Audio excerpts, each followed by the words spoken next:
बिस्मिल्लाहिर्रहमानिर्रहीम। अस्सलाम वालेकुम फ्रेंड, क्या हाल है। अल्लाह मियाँ आप लोगों को आबाद रखे और सेहत वाली ज़िंदगी अता फ़रमाए, आमीन सुम्मा आमीन। आज मैं आपके साथ एक ऐसी चीज़ शेयर कर रही हूँ कि तरबूज़ आजकल आया हुआ है और इसके बहुत ज़्यादा बेनिफिट है। तरबूज़ की काफ़ी चीज़ें बनती है, लेकिन इसके छिलकों से भी दो तीन चीज़ें ऐसे बनती हैं कि आपको बिलीव ही नहीं होगा कि ये चीज़ें। इसके छिलकों का हलवा भी मैं बनाती हूँ, इसके छिलकों की सब्ज़ी भी बनाती हूँ। इंशाल्लाह स्टेप बाय स्टेप आपसे शेयर करूँगी। अभी तो मैं ये टूटी फ्रूटी बना रही थी, तो मैंने कहा कि क्यों ना मैं आपसे भी शेयर करूँ कि मुझे ज़रूरत थी तो मेरी ख़त्म हो गई थी। पिछले साल बनाई थी और अब ख़त्म हो गई है। तो ये देखे इस टाइप के मैंने फिंगर काट लिए और ऐसे ऊपर से भी और नीचे से भी ये मैंने साफ़ कर लिया। थोड़ा सा जो रेडनेस पार्ट है ये मैं हटा दूँगी और ऐसे फिर मैं बारीक, आपको उस पर ज़रूरत आपने बड़े बनाने, अगर चावलों में डालने हैं तो थोड़े बड़े क्यूब, अगर सैलेड में डालने हैं तो वो भी थोड़े बड़े, और अगर हम केक के लिए सेव करेंगे तो टूटी फ्रूटी जो हम फ्रूट केक बनाते हैं तो ये उसमें मैं ज़्यादा इस्तेमाल करती हूँ और मैं ज़्यादा फ्रूट सैलेड में इस्तेमाल करती हूँ। और मीठे ज़र्दे में भी इस्तेमाल होते हैं और स्वीट डिशेज़ हैं आप उसमें भी इस्तेमाल कर सकते हैं, वो डिपेंड आप पे करता है। तो इसको इस तरह मैं सारी कटिंग कर लूँगी, तो आगे फिर प्रोसीजर में आपके साथ शेयर करूँगी इंशाल्लाह। और अगर आप चैनल पे न्यू है तो आपने ज़रूर मेरे चैनल को सब्सक्राइब करना है, और जो पुराने मेरी फैमिली है तो उनका थैंक यू। देखिए फ्रेंड, जी मेरी सारी कटिंग हो गई है जितनी मुझे ज़रूरत है, क्योंकि मैं 2-3 महीने के, जब तक ये तरबूज होते हैं तो मैं 2-3 महीने के बनाती हूँ कि हमारे घर डेली बेसिस पे फ्रूट केक बनता रहता है और सैलेड भी बनता रहता है, तो उसमें यूज़ होती रहती है, तो उस टाइम तक मैं फ़्रेश बनाती रहती हूँ।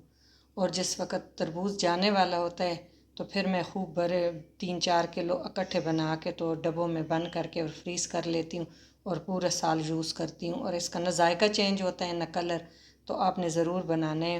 अब मैं इसके लिए पानी बॉयल करती हूँ। पानी मैंने 2 कप के करीब बॉयल करने के लिए रख दिया। जब इसमें बॉयल आएंगे तो फिर पहले इसमें हम डाल के तो इसको बॉयल करेंगे इतना कि बिल्कुल डन को गल जाए। बिल्कुल गला के तो फिर इसको आगे शीरे में डालेंगे। देखिए फ्रेंड, पानी मेरा बॉयल हो गया। अब इसमें मैं वो ऐड कर लेती हूँ। सारे ऐड हो गए हैं। अब इसको हम अच्छी तरह बॉयल करेंगे जैसे हम सब्ज़ी को बॉयल करते हैं, और ये फुल डन गल जाए। जब गल जाए फिर इसको हम छानेंगे, फिर इसके लिए हम शीरा तैयार करेंगे।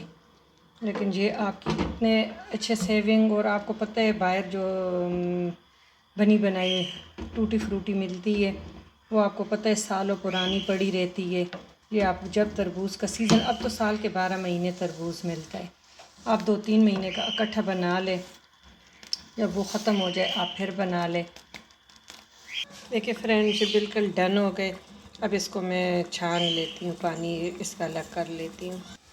देखिए फ्रेंड, ये मैंने स्ट्रेन कर ली है, और इधर जो है मैंने 1/2 कप पानी और पौना कप शुगर ये मैंने मिक्स कर ली है। इसका अब मैं शीरा रेडी करूँगी। हमने बस एक तार नहीं बनाना, हमने सिर्फ जो है इसका दाना ख़त्म करना है। दाना ख़त्म करके फिर इसमें हम दोबारा ये डाल लेंगे, एक पीस देंगे, इतना पकाएंगे कि ये शुगर मेल्ट हो जाए। 1/2 कप, आप 1 कप शुगर भी डाल सकते हैं, लेकिन फ्रेंड बस शुगर का दाना ख़त्म होने वाला ही है। बस इसमें अब मैं फिर ये ऐड कर लूँगी।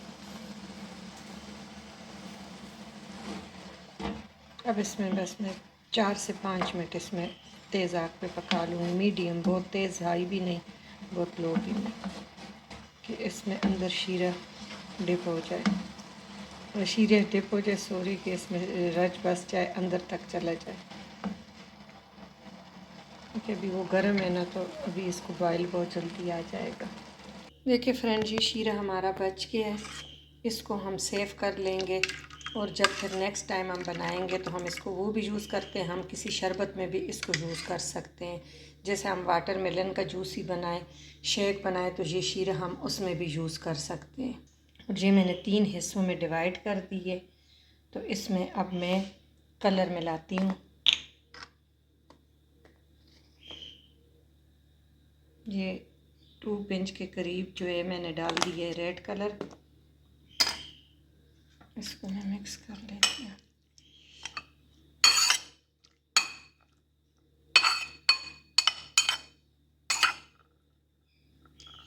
इसको हम इसमें अभी फ़िलहाल 5-10 मिनट के लिए ऐसे डिप करके छोड़ देंगे। देखिए 2 पिंच मैंने ग्रीन कलर डाल दिया। मेरे पास पाउडर फॉर्म में, आपके पास अगर लिक्विड में है तो लिक्विड आप 2-3 ड्रॉप डाल लेंगे। ये मैंने 2 पिंच डाले, इसलिए थोड़ा ज़्यादा डाला है कि जितना उसे कलर चाहिए तो वो इसमें जज्ब हो जाएगा, बाकी हमारा रह जाएगा। ये शीरा हम फिर अगर आपके पास छोटे कंटेनर है तो ये भी आप फ्रीज़ कर सकते हैं। जब फिर दोबारा नेक्स्ट टाइम आपने बनाना हो तो फिर आपने ये करना है। अब इसको हमने ये ऑरेंज कलर, फूड कलर जो जर्दा कलर है, इसको डिप रहने दे 5-10 मिनट। अभी गरम भी बहुत है, शीरा भी हमारा गरम है, तो इसमें जितना इसको कलर चाहिए वो इसके अंदर रच बस जाएगा। ये हो गया ऑरेंज कलर, ये हमारा हो गया ग्रीन कलर, ये हमारा हो गया रेड कलर। और अभी से माशाल्लाह इस पर कलर आना शुरू हो गए, लेकिन इसको हम 5 से 10 मिनट इसमें स्टे करने देंगे। फिर इसको हम छान के, और ये शीरा आपने एक में भी करके तो आपका डार्क कलर बन जाएगा, नहीं तो छोटे छोटे जो कंटेनर होते हैं उसमें आप सेव कर ले, ज़ाया कोई चीज़ नहीं करनी। हाँ, आपके पास कोई और ऐसे ऑप्शन है तो उसमें आप ये यूज़ कर सकते हैं। देखिए फ्रेंड, माशाल्लाह ये मेरी टूटी फ्रूटी तैयार हो गई है, और माशाल्लाह माशाल्लाह कितना प्यारा कलर आया है। तो आपने ज़रूर ये ट्राई करना है, और फिर दुआओं में याद रखना। और ये आप पूरे साल के लिए इसको डिस्पोजेबल जो होते हैं कप्स, उसमें आप रख लें और आराम से फ्रीज़ कर लें। पूरा साल आपका ऐसे ही कलर ख़राब होगा, ना इसका जायका ख़राब होगा। आप इसको बच्चों को कैंडी टाइप भी बना सकते हैं, इसका शीरा गाढ़ा हो और बच्चों के लिए ये कैंडी भी बन सकती है, वो भी मैं आपको बताऊंगी। इसकी सब्ज़ी भी इंशाल्लाह बनाना सिखाऊंगी।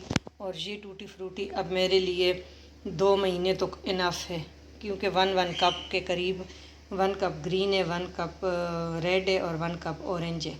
तो अगर आपको ये वीडियो अच्छी लगे तो लाइक करना, सब्सक्राइब करना ना भूलिएगा। अल्लाह मियाँ आप लोगों को अपने हिफ्ज़-ओ-अमान में रखे। Thank you for watching. अल्लाह हाफिज़।